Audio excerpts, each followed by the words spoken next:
Welcome to week 4 of the class. The first thing I want to start out with is what I think is the most important assignment for this week, and I think it's a very good foundation block for what's going to happen the rest of the semester with JavaScript. And I think it's important that you get the understanding of this. I've noticed that students, if they don't seem to understand this assignment, struggle with this assignment, they really get behind with what they're doing with JavaScript for the rest of the semester. I'm also going to foreshadow. There's an API assignment in week 9 with JavaScript that it seems like if students haven't understood that concept, this concept with the responsive menu hamburger thing from JavaScript, that they really struggle on week 9 with this API assignment. So there's a video that completely explains what's going on, and it's in CodePen, and so it shows the HTML, CSS, and JavaScript. One thing I want to point out in these videos is you can change the playback speed down here to 2. And so you can get through this. This is almost 10 minutes, so you can look at it in 5 and then see where you need to, as you rewind and watch and fast forward. I just want to make you aware of this 2 times speed, which should help cut down on some of your time. There's a lot of videos that we watch in this class. So here is CodePen. I just did a CSS hamburger, and you'll see that they'll have only CSS only, pure CSS. And so you can actually do the menu with just CSS. I'm not going to suggest that. I'd rather you learn the JavaScript, but I'll just point these out. So this one looks like, and these are just icons that morph as you hover over these, but this is all done with CSS and there's no JavaScript involved. Here is one that's a little bit closer to what we're doing for the assignment. So when you click on the hamburger menu, you'd see another menu come up here. So here is one that's a better example of what we're looking for in responsive. So you'll see that the menu drops away when you get down into your small viewport. And here you can see another menu show up there. So, and then you've got it here. I don't particularly like this one because of this, that's distracting. So here is another, this one again is closer to what we're asking for. And if you actually wanted to implement something like this, I'm not going to dock you any points, but here is just some CSS version. So you can do this with CSS out without the JavaScript. However, the JavaScript is the most important aspect of this assignment. So now I'm going to get into the stuff I want about is how to learn faster. So several years ago, I was teaching a face-to-face class, and one of the students that I had, his name was Alexander. He's the one that told me about this, and so I don't usually come up with the content for my classes. It's usually the school or a team or another professor. And so I'm just given assignments. And so there was this one assignment where students were supposed to watch this hour-long video with Carl Sagan about evolution. And it took it was over an hour. And so when I was kind of apologizing to the students about this, one of the students says, hey, it's on YouTube. There's this setting and you can double the playback speed. So you can come up here to playback speed off this little gear, and you can see you can change the speed. And so right here with this video, so I could cut this video, which is an hour, down to half an hour just by changing the speed here on YouTube. And so effectively, I'm saving all the students 30 minutes of time on this video. And with the Carl Sagan, he talks so slow that when I was listening to it at double speed after watching it for 30 minutes, I realized it just sounds like normal speech. He's not, and doesn't even sound like fast speech. So I thought then, oh, he could probably, if we could get this to go faster, it would be better. So fast forward to fall of 2019, a student, Joel Cannon, in my BYU Idaho online class, he pointed out this extension that he found that helped speed up video. And so if you go into your extensions, you can open the Chrome Web Store through through the little drop down on the side. Once you get into your extensions, you pop that out and you can see open the Chrome Web Store. This is what it looks like. If you type in video speed controller, we're looking for this. It doesn't immediately show up on the top three. Look for more extensions, and then you can see it. It's this video speed controller. And I also have a link. It just goes right to the page where you can install. So I've already got it installed, but you can install this here. And so you will start to see on your videos this little dialog box that pops up, or this little dialog overlay. And so you can just hit the keys. You can either hit the keys, which shows the ZSD XV to get these different controls to work, or you can just click it with your mouse. And so if you go back to this video, you can see this little overlay here. And so even though this one is an hour, I have been listening to lots of things at least at double speed, and sometimes at like 2.5 speed or 3 speed. And so this one I could actually crank up to 4 speed and still kind of get what was going on. And so the 25 minutes that I've listened to here really only took me 8 minutes. So I save a lot of time by being able to speed up any video there. And if we go back to the BYU, so even though this one's done with the BYU, as long as it's an HTML5, you can speed these videos up. Even though it doesn't show that it's speeding up, it speeds up.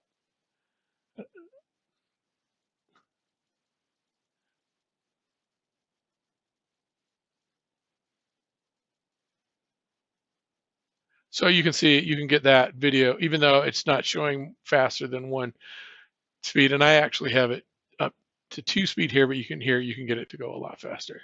So hopefully that will help. Another example of how to learn faster I got from this College Info Geek website. His name is Thomas Frank. He's been doing this for about 10 years, and he has so many good resources. You can see how to stay organized, study more effectively, be productive. He started adding more life tips because he has not been in school for about 10 years. And so there's a lot of good business information in this. He used to have a slogan that said something about, never stop learning. I don't see that on here, but he's really into the lifelong learning. He is constantly trying to up his game with what he can do. He's got podcasts. He has over 1 million subscribers now on his YouTube channel. He has lots of good things. And every week he comes out with some tips and tricks and different. Obviously it's got links to his podcasts and his videos, but he recommends books in there too. And so he didn't actually recommend this book to me, but I wanted to start with here because this is where I started kind of learning about habits. I read this book a couple of years ago, and it has some really good insight into how we form habits, different things it talks about in here. There is this, let's see if he's got a little,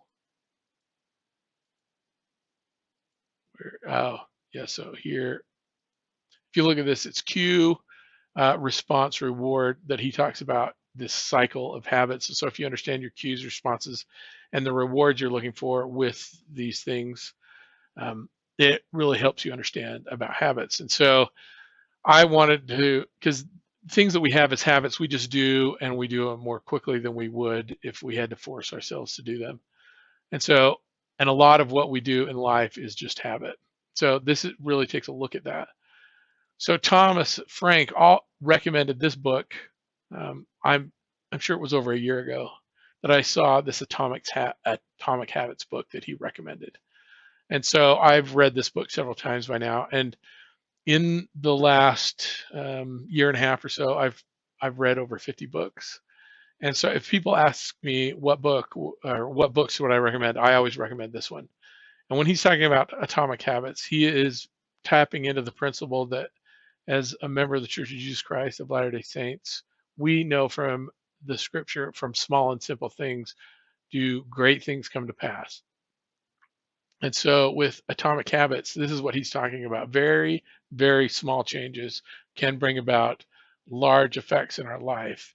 And he has some very practical ways of how to establish these atomic habits in our lives.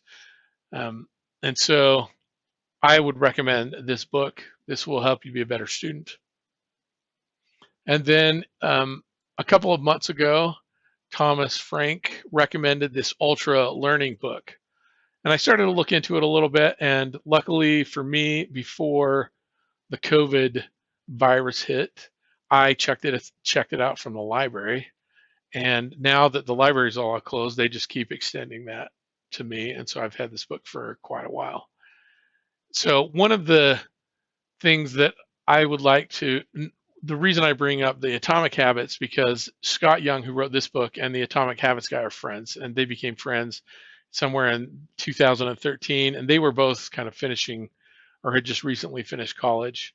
But Scott Young, you can go look at the YouTube up on it, is he learned 4 languages in 1 year. And so this is, and I didn't even realize when I started reading this book, because I'd seen that video, because I'm interested in learning languages, that Scott Young was the one that did this. And so he learned 4 languages. Spanish, which you think, oh yeah, not a big deal, and Portuguese, also not a big deal. But then they moved to Korean and Chinese. So him and his friend learned 4 languages, or they're conversational in those languages in 1 year. And so I was really intrigued by this. And Scott Young, and the reason Scott Young and James Clear came together is because Scott Young became famous because he was able to finish an MIT degree. He did not go to MIT, but he took all of the final exams for a full 4-year MIT course in 1 year.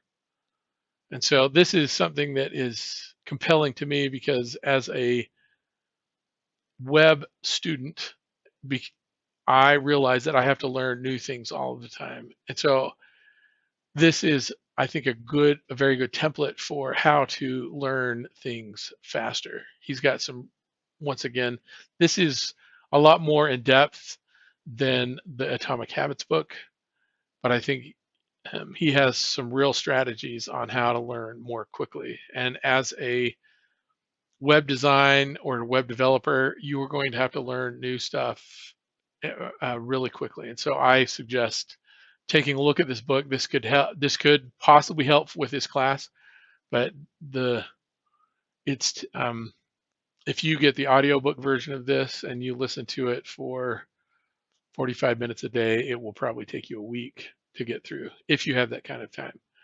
And so now one of the things that's tempting with ultra learning, or a problem if you're trying to learn more, is what you focus on next, because it's going to be important what you're going to be focusing on. And so that's why I think the devotional from this past week, which is just a rebroadcast from 2014, but I think it is a very applicable to this concept, and I think also very applicable to the students, to students who are trying to figure out what they want to do, because it talks about this identity and purpose. I think we all have a certain identity, and I think we all have purpose. And what Kimby Clark talks about, which I'm going to quote here, it says, "Your eternal identity is something you choose to become." And so I'll say that again. It's our eternal identity is something we choose to become. And then he adds in there, through the grace and mercy of Jesus Christ. And he also talks about taking a look in the mirror to see who we really want to be. And the Holy Ghost can help us know what we need to be. So for instance, last year I was offered the opportunity to take a project management class. And I had taken a project management class a little over 10 years ago. And I wanted to get the certification, this project management professional certification. But as I signed up for the class and I paid for the class, but as I was reading the Atomic Habits book, it said, how do you want to be identified? And thinking about, as I was driving to the class, listening to the book, I thought, I do not want to be identified as a project manager. I have some other skills and I do not want to be identified that way. I would lots rather be identified as a web developer.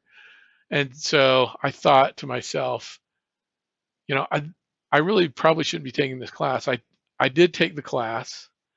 However, I was supposed to, and I didn't pay for the test, but I was supposed to pay for the test to get certified.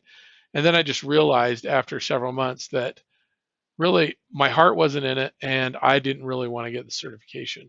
So he talks about what do we want to become in this video. So one of the things that I really liked from this talk was, as we're looking in the mirror, as we're standing in the mirror, imagine Christ standing next to us, and imagine what he sees in us, and imagine what he sees in other people. So I am going to say, listen to this broadcast. I'll include the link